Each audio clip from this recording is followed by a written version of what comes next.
매일 성경 묵상을 돕는 해설 가이드입니다. 안녕하세요. 묵상 코치입니다. 함께 읽고 나눌 말씀은 빌립보서 1장 12절에서 2장 4절까지 말씀입니다. 바울은 자신의 투옥으로 다른 형제들이 하나님의 말씀을 더 담대히 전하는 계기가 되었다고 고백합니다. 이렇듯 언제나 바울의 소망은 살든지 죽든지 예수 그리스도를 전파하는 일에 온전히 쓰임을 받는 것입니다. 1장 12절에서 26절을 보겠습니다. 바울은 쇠사슬에 매여 있었지만 그것이 도리어 복음의 진보가 되었다 말합니다. 바울은 자기 자신의 안위보다도 복음의 진보에 더 관심이 있었습니다. 복음이 더욱 널리 퍼지게 된 것은 옥에 갇혔어도 조금도 믿음이 흔들지 않고 굳건하게 서 있는 모습을 보고 사람들이 복음의 진실성을 확신하게 되었기 때문입니다. 그가 재판을 받을 때 담대하게 복음을 자랑하였을 것이고 이 모습을 보고 가이사의 군사 중에서도 믿는 자들이 생겼고 그 모습을 보고 로마의 그리스도인들의 신앙이 도리어 굳세어졌다는 뜻입니다. 복음을 전하는 사람들에는 두 부류가 있습니다. 한 부류는 순수하게 복음을 전하는 자들이고 다른 부류는 오히려 바울의 재판에 불리한 영향을 미치기 위해 좋지 못한 동기로 전하는 사람들이었습니다. 여기서 그릇된 동기로 전하는 자들의 신분에 대해서는 논란이 있습니다. 바울을 고소한 유대주의자들이라면 그들은 복음을 전한 것이 아니라 그를 고소하는 과정에서 바울의 주장을 소개했는데 그것을 듣고 도리어 바울이 전한 복음에 반응한 사람들이 있었던 것으로 볼 수도 있습니다. 이처럼 바울 당시에는 복음 전파한 일에도 많은 경쟁자들이 있었으며 바울을 비방하며 해롭게 하려는 사람들도 많이 있었습니다. 이들은 복음이 전파될수록 소요와 분쟁이 많이 일어날 것이고 그러면 재판에서 바울에게 불리한 결과가 나올 가능성이 크다고 보았을 것입니다. 그러나 바울은 이 모든 일에도 불구하고 기뻐하고 기뻐하겠다 합니다. 왜냐하면 어쨌든 그리스도가 전파되기 때문입니다. 비록 순수하지 못한 동기로 복음이 전파된다 하더라도 결과는 그리스도가 전파되는 것입니다. 그러니 바울로서는 기뻐하겠다는 것입니다. 여기서 우리는 바울의 그리스도 중심적 태도를 볼 수 있습니다. 나아가서 바울은 자기는 살든지 죽든지 오직 그리스도가 존귀하게 되기를 바란다고 말합니다. 그는 자신의 안위에는 관심이 없는 사람이었습니다. 그에게는 사는 것이 그리스도니 죽는 것도 유익하다 말합니다. 여기서 생사를 초월한 그리스도 중심적 사고의 절정을 보게 됩니다. 바울은 복음 중심적인 삶과 그리스도 중심적인 삶을 살았기 때문에 고난 중에서도 기뻐할 수 있었고 죽음 앞에서도 초연할 수 있었던 것입니다. 바울은 그가 살아야 할지 죽어야 할지 어느 것을 택해야 할지 알지 못한다 말합니다. 왜냐하면 죽어서 그리스도와 함께 있는 것이 자기 자신을 위해서는 더 좋은 일이지만 살아서 교회를 위해 수고하는 것이 성도들에겐 더 유익하기 때문입니다. 살고 죽는 생사의 문제를 교회를 위해 어느 것이 더 유익한지로 따지는 사도 바울의 이타적 태도를 볼 수 있습니다. 그는 마치 삶과 죽음을 결정할 수 있는 선택권이 자신에게 있는 사람처럼 말하고 있습니다. 그에게 감옥은 어쩔 수 없이 당하는 고난이 아니라 그가 스스로 선택한 고난이었습니다. 복음을 전한 대가가 무엇인지 알면서도 복음을 전했기 때문입니다. 그에게 죽음은 결코 복음의 실패가 아니며 자기 인생의 실패도 아니었습니다. 살아서 복음을 전하고 형제를 세우는 것도 좋지만 죽어서 그리스도와 함께 있는 것은 더욱 좋기 때문에 그는 생사를 초월하여 살 수 있었던 것입니다. 바울은 결국 빌립보 교회 성도들의 유익을 위해 그들의 믿음의 진보와 기쁨을 위해 그가 살게 될 것과 그들과 함께하게 될 것을 확신했습니다. 철저하게 그리스도 중심적 사고를 통해 하나님의 뜻을 알게 되고 그래서 자신의 운명도 어떻게 될지 미리 아는 참된 지혜와 분별력을 보여줍니다. 그에게 삶보다 더 중요한 것은 삶의 이유였습니다. 하나님의 부르심이었습니다. 이것이 사명입니다. 사명을 위해 복음이 필요했던 사람일 뿐 목숨을 부지하거나 연장하기 위해 사는 사람이 아니었습니다. 그런 바울의 태도에 비춰볼 때 많은 사람들이 헛된 꿈과 주관적 체험을 통해 하나님의 뜻을 알려 하지만 그런 것은 잘못된 것이고 위험한 것입니다.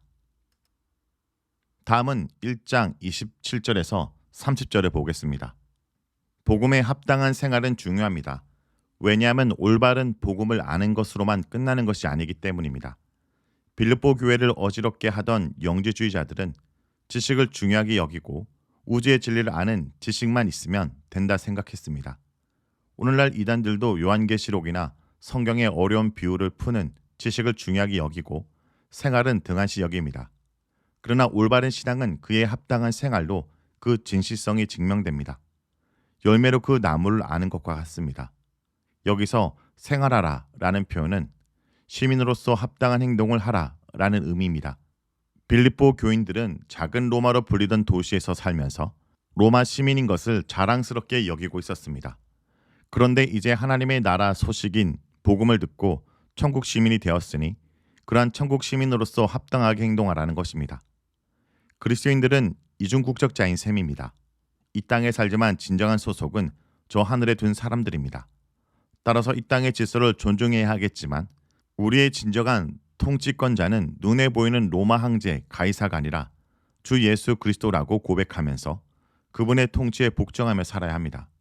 그 복음을 가진 사람답게 살아야 합니다. 그 복음을 자랑스럽게 여기면서 살아야 합니다.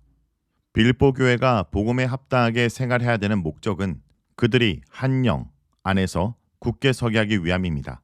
한 성령 안에서 굳게 선다라는 것은 곧음 한 마음, 한 뜻이 된다는 의미입니다. 그래서 복음을 위해 함께 달려가는 것입니다. 그리고 대적자들 때문에 두려워하지 않는 것입니다. 이것은 복음에 합당한 삶의 두 모습을 의미할 수도 있습니다. 복음에 합당한 삶은 공동체 안의 하나됨과 고난의 시련에 두려움 없이 맞서는 것으로 나타납니다. 고난 앞에서도 두려워하지 않을 수 있는 이유는 그 고난이 세상의 눈에는 멸망의 증거로 보이겠지만 우리는 그것이 구원받는 증거임을 알기 때문입니다. 복음 때문에 당하는 고난은 그리스도의 고난을 본받는 고난이기에 주께서는 그것을 십자가 흔적으로 인정해 주실 것입니다. 하나님께서 우리에게 은혜를 주신 목적은 다만 그리스도를 믿을 뿐 아니라 그분을 위해 고난받는 것도 포함됩니다. 따라서 고난을 두려워하거나 무조건 피하려고만 하면 안 됩니다. 오히려 우리는 사도 바울처럼 복을 위해 영적인 싸움을 싸워야 합니다. 바울과 빌립보 교인들은 서로 다른 곳에서 서로 다른 모습으로 살고 있지만 그들이 싸우는 싸움은 같았습니다. 진정한 싸움의 대상은 눈에 보이는 세력이 아니라 하늘의 공중권세 잡은 자, 즉 영적인 싸움이기 때문입니다. 복음을 해방하는 세력들과의 싸움이기 때문입니다. 그래서 바울은 자신이 감옥 안에서 고난을 견디며 고난을 두려워하지 않는 것처럼 그동안 바울이 고난을 인내하며 살아온 것을 직접 보았으니 그것을 기억하면서 오늘 이것이 나만의 문제인 것처럼 생각하여 낙담하지 말고 견뎌내라고 권면합니다. 2장 1절에서 4절을 보겠습니다. 이제 마음을 같이 하라 말합니다. 그래서 중요한 것은 무엇을 하든지 한마음 한뜻으로 행하는 것입니다. 무슨 겉면이나 위로나 교제나 긍휼이나 자비나 무슨 일을 하든지 마음을 같이하여 한마음으로 해야 합니다. 교회 안에 다툼이나 분쟁이 있으면 안 됩니다. 이것이 바울이 빌립보 교회에 간절히 원하는 것입니다. 왜냐하면 빌립보 교회는 다른 것은 다 좋은데 약간의 분쟁이 있다는 소식을 들었기 때문입니다. 특히 두 여성도들 유오디아와 순두계 사이에 분쟁이 있었기 때문입니다. 이들은 선한 일을 하면서 인간적 경쟁심 때문에 약간의 알력이 있었던 것 같습니다. 그래서 바울은 무슨 일을 하든지 한마음 한뜻을 품으라고 권면하는 것입니다. 바울은 그들에게 겸손한 마음을 가질 것을 주문합니다. 겸손한 마음은 허리만 굽혀 말만 예예하는 것을 뜻하지 않습니다. 원어로는 겸비한 마음, 비천한 마음인데 낮은 데 마음을 두는 것, 비천한 것을 생각하는 것을 의미합니다. 높아지려고 하는 마음이 아니라 내가 낮아지고 다른 사람을 섬기고 봉사하는 마음입니다. 그래서 각각 자기보다 남을 낮게 여기라고 말합니다. 다른 사람을 존중하고 인정하고 세워주는 마음이고 태도입니다. 나 자신을 낮출 때 헛된 영광과 다툼은 사라지게 됩니다. 말씀을 놓고 기도하겠습니다. 주님, 예수님의 본을 따라 남을 낮게 여기고 서로 섬기며 협력하는 삶을 살게 하여 주시옵소서. 주님, 오늘을 이 땅을 살아갈 때 복음에 합당하게 살도록 하여 주시옵소서. 이미 우리는 이 땅이 아니라 저 하늘에 속한 자이므로 하나님 나라 공동체로서 서로 높아지는 것이 아니라 서로 하나 되고 서로 섬기고 힘쓰며 겸손히 살아가는 주의 백성들이 되도록 우리의 삶을 붙들어 주시옵소서. 예수님 이름으로 기도합니다. 아멘.